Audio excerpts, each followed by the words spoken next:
오늘 새벽예배 15일째 오신 성도 여러분, 주님의 이름으로 환영합니다. 우리의 기도가 또 모여서 하나님께서 원하시는 아름다운 일을 이루실 줄로 믿습니다.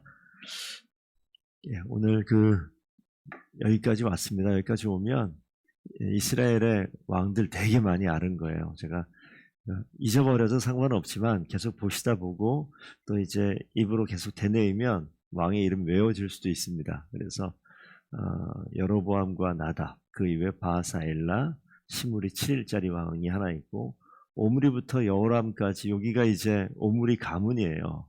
그러니까 여호람이 지금 등장을 하면 이제 이 오므리 가문은 끝이 납니다. 그 밑에 이제 예후가 나오게 되는데, 오늘 여기 여호람이 지금 등장을 하는 장면에 북쪽 이스라엘이고 남쪽 유다는 옆에 같이 흘러가겠죠. 그런데 지금 열왕기하를 보시면 북쪽 이스라엘이 위주로 지금까지 시간이 나오고 있는 장면을 봅니다. 오늘 여호람이 등장하는 장면 속에서 그 옆에 오늘 아하시아 때도 그렇고 보면 12년, 2년 그 다음에 여호람이 지금 10여 년 동안 통치하게 되는데 그 옆에 예후가 여호시아가 있어요. 여호사밧이 있습니다. 여호사밧이. 그래서 오늘 읽은 본문에 보시면 전쟁이 나오잖아요. 근데 아합과 함께 여호사밧이 전쟁했던 시기도 나오고, 근데 아들도 죽고, 그 밑에 이제 여호람도 사실 아들입니다. 아합의 아들 아하시아, 아합의 아들 여호람 이렇게 나와요. 그러니까 아합이 전쟁에 죽고 아하시아가 넘어져가지고, 그렇죠? 그 다락에서 떨어져서 병들어 죽고 그런 장면이 되니까 아합의 또 다른 아들 여호람이 이제 또 왕이 되는 그런 장면인데, 오늘 여호사밧과 이스라엘, 북쪽 이스라엘과 남쪽 유다 이 여호사밧 사이에 같이 연합해서 싸우는 전쟁이 있는데, 아람과 한번 전쟁이 있었고 지금 여호람 때는 모압과 전쟁이 등장을 합니다.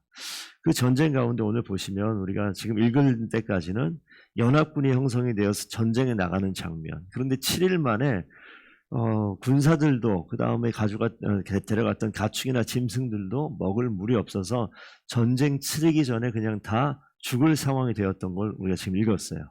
그 상황이 우리 한번 14절을 다시 한번 좀 보겠습니다. 거기에서 여호사밧이 11절을 먼저 볼게요. 11절 한번 보시면 여호사밧이 이르되 우리가 여호와께 물을 만한 여호와의 선지자가 없느냐, 이거 똑같은 내용 나왔던 거 기억나십니까? 아람과 전쟁할 때도 여호사밧은 하나님께서 칭찬하는 왕이었습니다. 악한 왕이 아니어서 비록 이 이스라엘과 연합해서 전쟁 가운데 있긴 하지만 항상 여호사밧이 중심을 지키고 있는 것은 뭐냐면 이 위기의 상황이 될 때마다 하나님을 찾아요. 여호와 하나님을 찾아요. 그 모습이 여기서 또 다시 한번 등장을 합니다. 그렇게 상황이 위기의 상황이 되었을 때, 문제 봉착했을 때 여호사밧은 하나님을 찾죠. 그래서 14절을 다시 한번 읽어보겠습니다. 함께 읽습니다. 엘리사가 이르되 내가 섬기는 만군의 여호와께서 살아계심을 두고 맹세하노니 내가 만일 유다의 왕 여호사밧의 얼굴을 봄이 아니면 그 앞에서 당신을 향하지도 아니하고 보지도 아니하였으리이다. 이 전쟁의 이 승패가 한 사람 때문에 지금 바뀌어가는 거야. 여호사밧 없었으면 내가 여기 오지도 않았습니다. 이런 이야기하는 거죠. 그러니까 한 사람 때문에 이 전쟁의 이 저울추가 확 바뀌어버리는 장면이에요. 그냥 죽을 수 있었는데 하나님을 찾는 여호사밧 한 사람 때문에 엘리사가 등장을 했고, 엘리사가 하나님께서 행하시는 일들을 보니까 엘리사가 이제 개천을 파라고 하죠.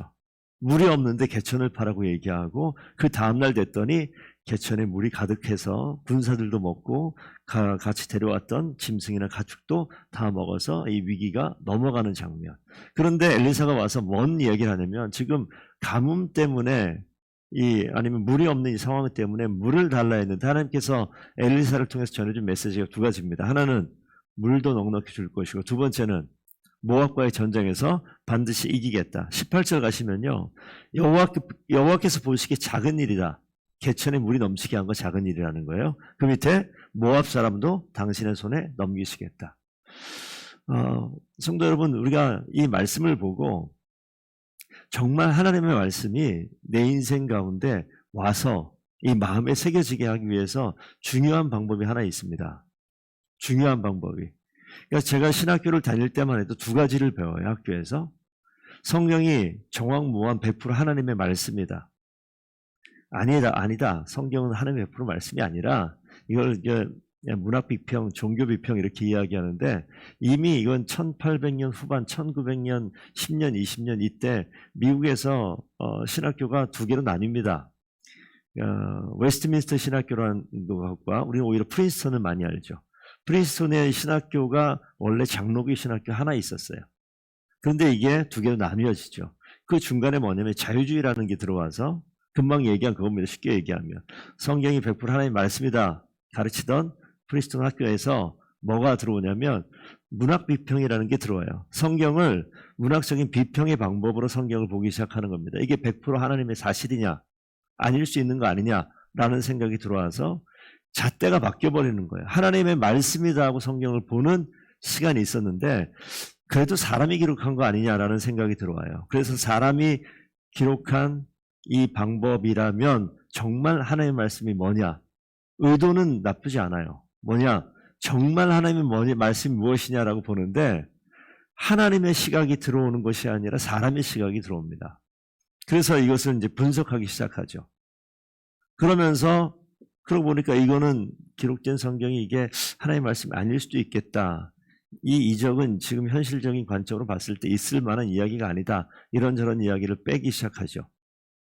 그래서 하나님의 말씀이 권위가 떨어지기 시작하는 거예요. 그래서 거기에서 그렇게 되어지는 과정 가운데 그렇지 않은 신학자들이 갈라져 나옵니다. 그래서 웨스트민스터 신학교라는 학교가 생겼고 1800년대는 대한민국이 선교사가 들어오는 그런 때입니다. 그러면 대한민국 선교사 들어오는 이 선교사들은 어디 출신이냐? 프린스턴 출신이에요. 바뀌어지기 전에. 그 사람들이 와서 복음을 전합니다. 하나님 말씀으로 100% 정확무원 하나님 말씀으로. 이들이 선교지가 끝나고 여기에서 가르쳐진 이 대한민국의 학생들 가운데 유학을 보내요. 근데 보내려고 보니까 학교가 어떻게 됐습니까? 둘로 갈라져 있어요. 그럼 어디로 보내요? 내가 출신 학교 프린스턴 보내요? 아니면 박균희 학교 보내요? 여러분 어디다 보내겠습니까? 학교를 믿는 것이 아니라 하나님 말씀 믿기 때문에 웨스트민스터로 보내요. 그래서 웨스트민스터에서 나온 사람들이 한국에 돌아와서 이제 목회를 하기 시작하게 되겠죠. 그래서 이 대한민국은 미국과 신학이 좀 바뀌었어요. 달라졌어요.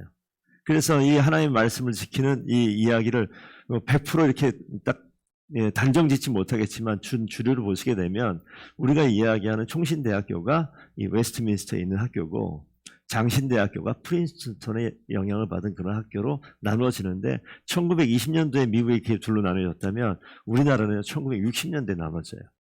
그러니까 이 흐름은 계속 갑니다. 그렇기 때문에 이 한국의 장로교라 이름 붙어있는 학교도 신학 안으로 들어가게 되면 바뀌어지는 거예요. 제가 왜 얘기하냐면 이스라엘이 남쪽과 북쪽으로 바뀌어지는데 그들에게 하나님이 있어요. 여호와 하나님이 있는데 하나님의 이름을 부르는 다른 하나님이 들어오기 시작한단 말입니다. 여기에서 왕도 있는데 이스라엘 왕도 있고 유다 왕도 있어요. 여호사밧은 여전히 하나님을 진짜 여호와 하나님을 믿는 왕이 여호사밧이 있다면 아합과 아하시아와 오므리 여기 밑에 여호람까지 이 사람들은 그렇지 않아요. 하나님을 섬기는 모습이 없느냐? 있습니다. 그런데 하나님 안에 다른 것도 섬기는 게 같이 있어요. 이게 문제라는 거예요. 그러니까 성경을 바라볼 때 이것이 하나님의 말씀이다 100% 믿게 될 때 하나님께서는 하나님의 복을 여러분 가운데 내려주실 줄 믿습니다. 근데 이게 하나님의 말씀이 아니다라고 생각하면 더 이상 이것은 성경이 아니에요. 그냥 책입니다. 그래서 이 책을 가지고 연구하고 책을 가지고 야 좋은 말이 많이 있네 이 정도로 보게 되어지면 이 성경은 하나님의 권위로서의 말씀이 아니에요. 하나님이 그 가운데 역사하지 않습니다. 하나님이 그 가운데 기뻐하지 않으세요. 그래서 오늘 이 본문 말씀에 여호사밧을 엘리사가 칭찬하는 이 맥락은 전 똑같다고 보는 거죠. 그래서 하나님께서 이들에게 지금 모압 사람에게 지금 구하지도 않은 상황 속에서 하나님께서 그 마음을 보시고 물도 허락하시고 전쟁의 승리를 허락하시는 장면을 봅니다. 그런데 한 사람을 통해서 일이 바뀌어진다는 거예요. 한 사람을 통해서 일이 바뀌어지는 거예요. 이 뒤에 있는 일은 진짜 하나님 하신 일이 뭐냐면 바짝 말라야 되는 그 물에 개천을 흐를 만한 땅을 파놨잖아요. 그런데 그게 물이 꽉 차 있으니까 아침에 우리 해 뜰 때 우리 새벽 예배 끝나고 가실 때 다리 건너갈 때 빨갛게 이렇게 해 뜨는 장면 보셨죠? 그 해 뜨는 그 장면에 이 빛이 물에 비치니까 뭘로 보여? 빨갛게 보여요.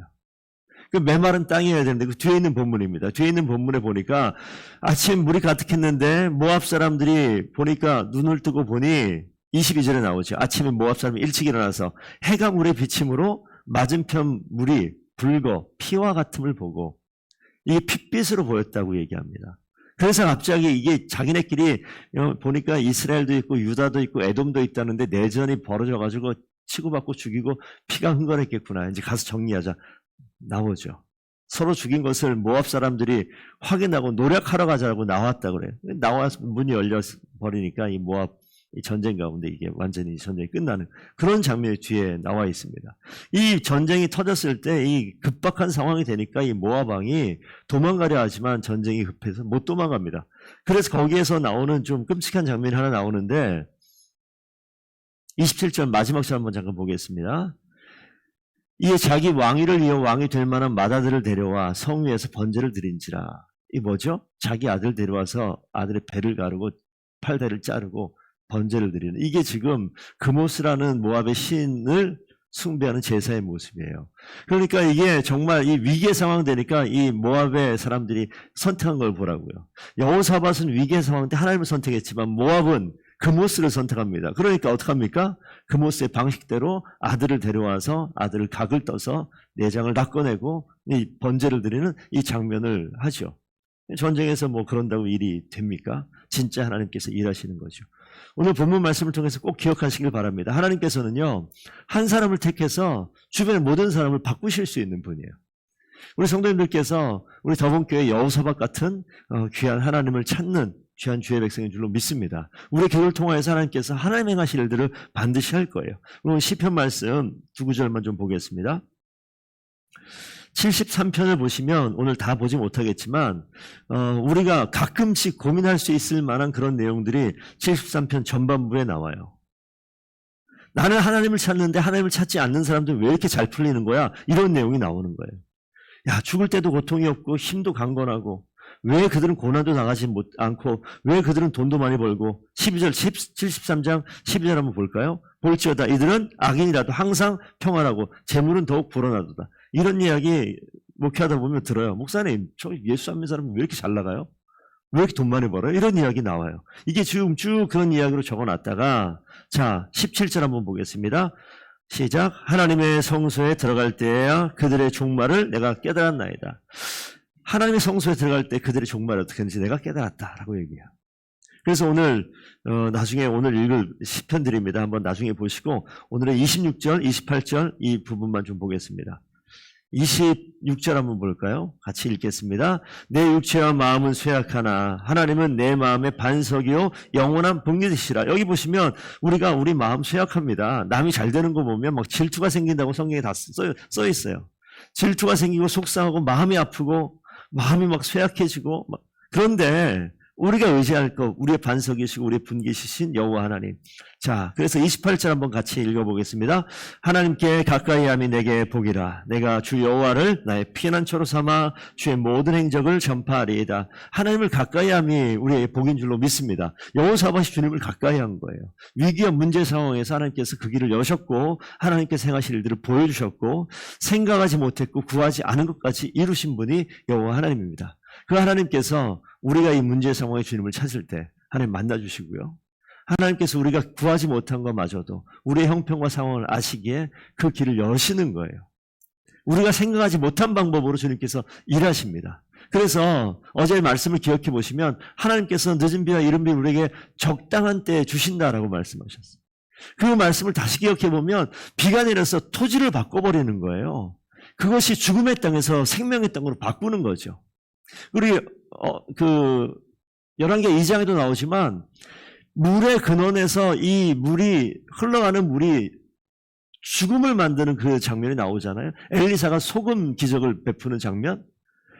물이 흘러가는데 작물이 자라는 것이 잎이 떨어져 죽어간다는 거예요. 그러니까 엘리사가 뭐합니까? 소금을 가져오라 해서 물의 근원에 소금을 뿌립니다. 그랬더니 이 물이 바뀌어버려요. 죽음의 물이 생명의 물로 바뀝니다. 그러니까 이 물이라는 개념이 성경에 계속 나오는데 비로 나오든 물로 나오든 생수의 강으로 나오든 이것은 바꿔버리는 거예요. 땅을 바꾸든 마음을 바꿉니다. 생명의 말씀이 우리 가운데 오게 되면 이 마음이 바뀌어버려요. 하나님께서 이 마음을 생명의 마음으로 바꿉니다. 그 말씀이 우리 가운데 들어올 때 우리 인생을 주께서 바꾸시고 바뀐 이 땅에서, 이 마음에서, 이 자리에서 하나님께서 승리를 맛보는 일들을 이루실 겁니다. 적당한 때에 하나님께서 일하시는 거죠. 더본교회 그럴 때가 분명히 오겠죠. 왜요? 하나님이 계시기 때문에 그렇습니다. 하나님을 찾는 여러분이 계시기 때문에 더본교회는 그런 일들이 반드시 이루어집니다. 여호사밧 같은 우리가 함께 기도하는 하나님께서 어떻게 하시겠어요? 야, 내가 송목사 봤을 때는 아니었었는데 이 신의 너 때문에 내가 이 가운데 복을 내리겠다. 이런 성경 말씀. 오늘 우리가 이 아침에 기도할 때 하나님 저를 여호사밧 같이 세우셔서 기도하고 주님을 찾을 때 하나님 찾아오시고 일하시고 역사하셔서 반드시 주의 일을 이루어 주시옵소서. 그렇게 될 줄로 믿습니다. 기도하겠습니다.